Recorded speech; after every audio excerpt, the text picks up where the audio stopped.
बेटा मैं सच कह रही हूँ, मैंने कुछ नहीं किया।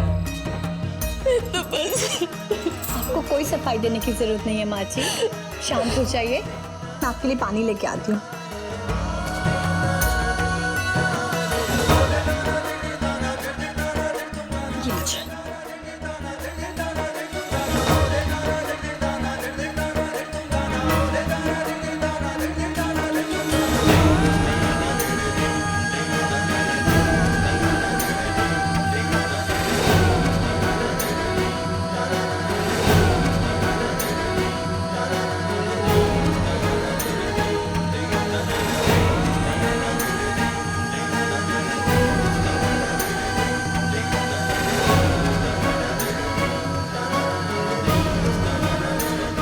विद्या जी, थैंक यू वेरी मच। आज आपने मेरी माँ और अपनी सास को सपोर्ट किया। इस बात के लिए मैं हमेशा आपका एहसानमंद रहूंगा। एक मिनट,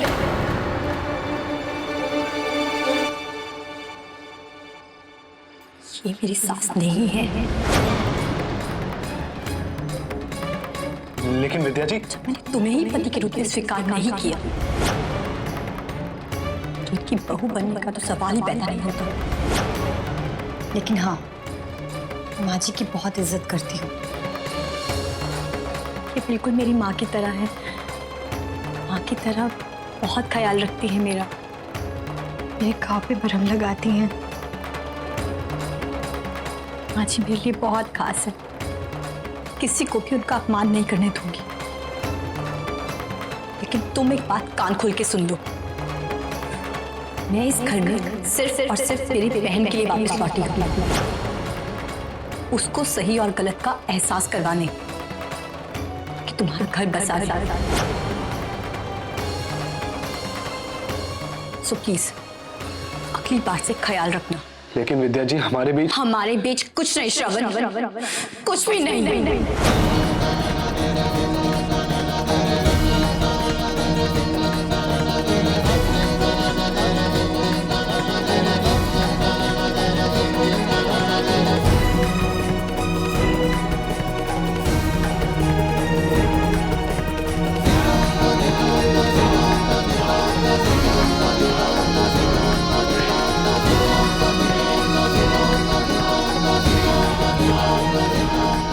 बोलो श्रवण, तुम्हें विद्या पसंद है ना? मुझे भी विद्या पसंद है।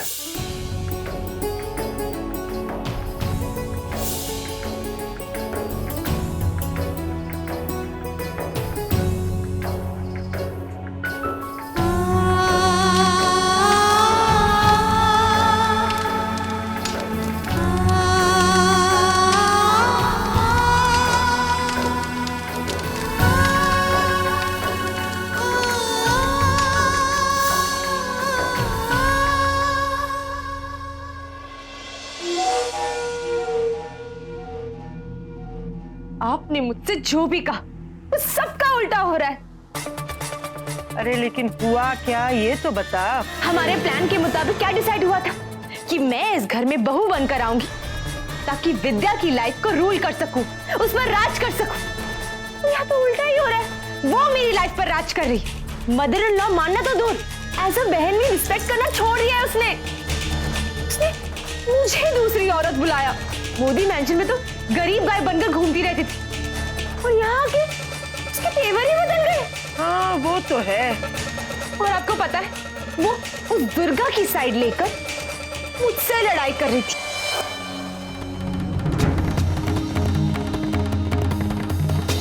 यहाँ मेरा जीना हराम हो गया है और आराम से पान खा रही है। आपको कुछ फर्क पड़ता भी है कि नहीं? बैठ बैठ, तेरे लिए पान बनाऊं? मुंह में मिठास और कलेजे में ठंडक पड़ जाएगी। इतना उत्तेजित मत हो। अगर जंग जीतनी है तो दिल और दिमाग दोनों को संयम में रखना सीखो। नहीं है मुझ में अब पेशेंस। आज तक आपने जो भी कहा वो सब मैंने किया, तो फिर क्यों नहीं हो रहा है जो हम चाहते हैं? अब आपने ये कहा था ना कि श्रवण को इनडायरेक्टली हर्ट करना है तो उसकी माँ को हर्ट करो, तो किया ना मैंने ट्राई। क्या हुआ? हार मेरी ही हुई। ओहो शांत शांत हो जा तीखी छुरी, शांत हो जा। मुझे एक बात बता, दुश्मन के पेट में चाकू भोंक के उसको 2 सेकंड में मार देना अच्छा है कि कुरेद कुरेद के थोड़ा थोड़ा करके मारना अच्छा है?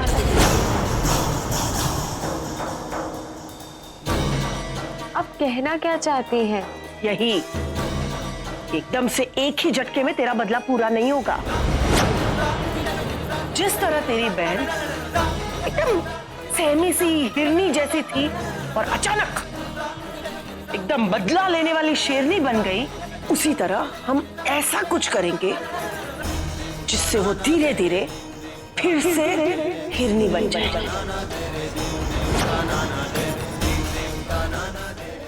लेकिन हम ऐसा क्या करने वाले हैं?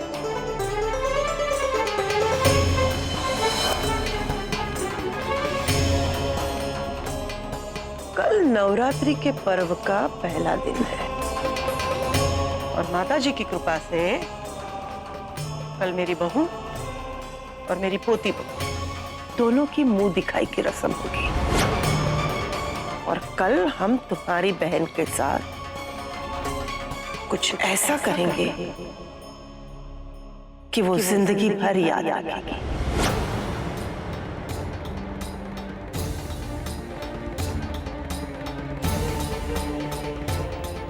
वो सबक ऐसा होगा कि जब भी वो मुंह दिखाई के रस्म को याद करेगी, उसके रोंगटे खड़े हो जाएंगे।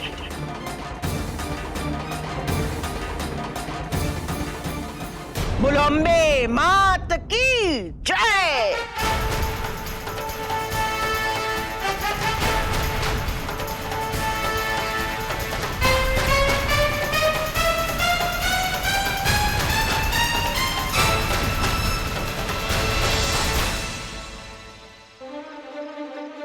आपकी गोपी बहू ने तो अपनी बेटी की जिंदगी शुरू होने से पहले ही उजाड़। आप सोच भी नहीं सकते माँ, उस घर में उसके साथ क्या क्या होता है। उसे हर रोज वहां कितना टॉर्चर किया जाता है। विद्या! गोपी बहू, क्या हुआ? माँ जी, विद्या विद्या ठीक तो होगी ना? हमारी विद्या ठीक क्यों नहीं होगी? तुमने कोई बुरा सपना देखा होगा, सो जाओ। विद्या! गोपी बहू, कहाँ जा रही हो? मेरी बात तो सुनो।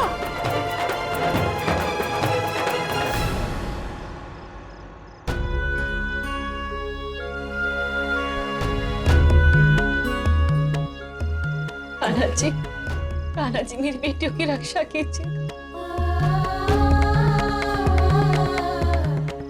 संभालो अपने आप को।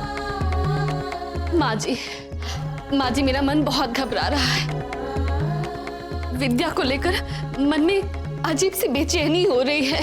ऐसा लग रहा है कि जैसे वो किसी मुसीबत में आने वाली है।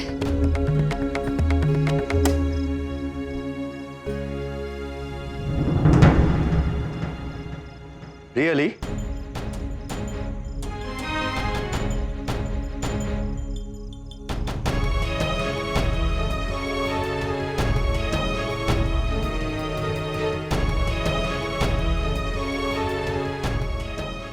मुझे तो ताज्जुब हो रहा है गोपी कि अब तुम्हें चिंता हो रही है, ये सोचकर कि विद्या के ऊपर कोई परेशानी आने वाली है। ये पहले सोचना चाहिए था जब तुम विद्या को वहां छोड़ने गई थी। अब पछताकर क्या फायदा गोपी?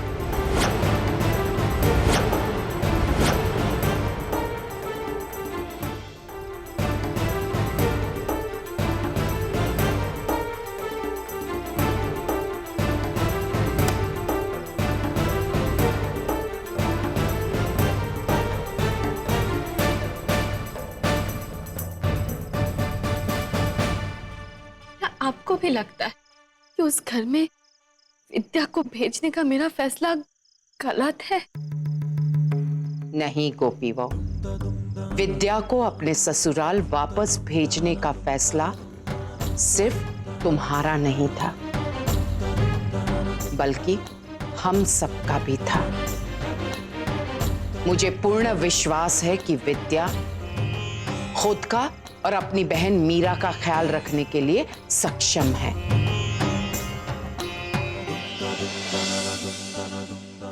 आप जानती हैं माँ जी, कान्हा जी हमेशा मेरे मार्गदर्शक बनकर मुझे सही राह दिखाया है। मुझे कभी भी कोई भी गलत फैसला लेने नहीं दिया और माता रानी ने हमेशा हमेशा बुराई से लड़ने की मुझे शक्ति दी है। कभी भी अगर मैं मुश्किल घड़ी में आई हूं तो उन्होंने हमेशा मुझे संभाला है। कल से नवरात्रि है और नवरात्रि के पर्व के पहले दिन मैं माता रानी के दर्शन करना चाहती हूँ। अवश्य, कल सुबह चली जाना। माँ जी, आपको याद है जब आप वैष्णो देवी में हम सबसे बिछड़ गई थी, तब वो माता रानी ही थी जिन्होंने मेरी मदद की थी आपको ढूंढ निकालने के लिए। माता रानी, मैं हाथ जोड़कर विनती करती हूँ आपसे, मुझे मेरी माँ जी से मिलवा दीजिए। इतनी भी अक्ल नहीं है आप में? अरे माता रानी का भजन फिल्मी तर्ज पे बजा रहे हैं।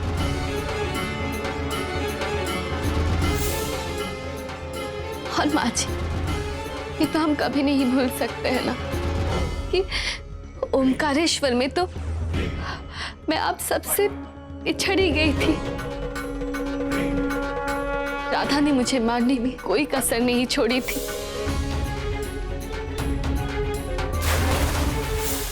अगर माता रानी नहीं होती तो मैं वहां डूब जाती।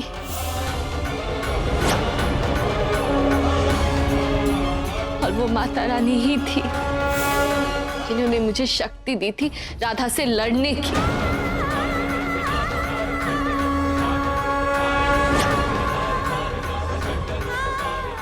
और हमारी छोटी सी राशि को हम बचा पाए थे।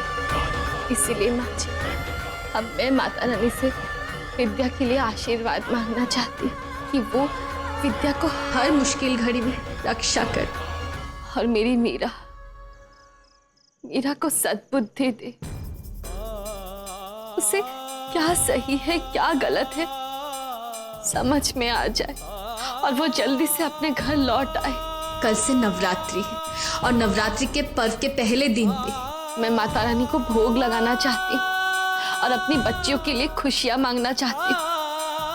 अवश्य, क्योंकि जब जब हमारे परिवार पर विकट संकट आया है तब तब उन्होंने हमारी रक्षा की है। तुम अकेली ही माँ दुर्गा के मंदिर नहीं जाओगी, अहम भी तुम्हारे साथ जाएगा। पर माँ जी, ये कैसे हो सकता है? अहम जी मुझसे सीधे मुंह बात तक नहीं कर रहे हैं। वो कहा मेरे साथ। एक बात जान लो गोपी बहू, मोदी परिवार के लिए तुम दोनों ही ढाल हो। मैं ये भी जानती हूं कि फिलहाल तुम दोनों के बीच मन मुटाव चल रहे हैं, लेकिन जब भी कोई बाहर से आक्रमण करता है तब तुम दोनों का एक होना अति आवश्यक है।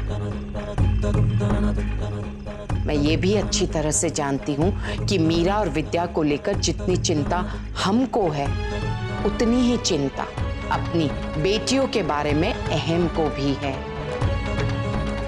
इसलिए मुझे पूर्ण विश्वास है कि वो मां के मंदिर तुम्हारे साथ अवश्य आएगा।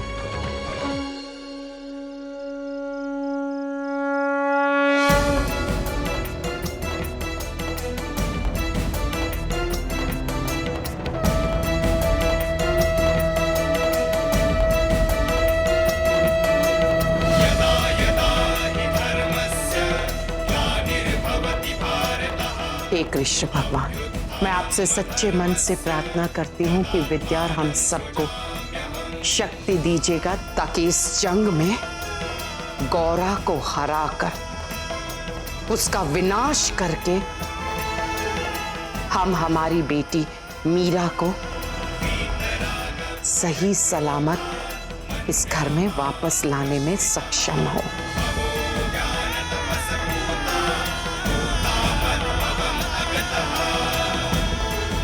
माँ, मैं आ रही हूँ आपके पास। साथ निभाना साथिया। आपके मनोरंजन पर अब नहीं लगेगा कोई ब्रेक।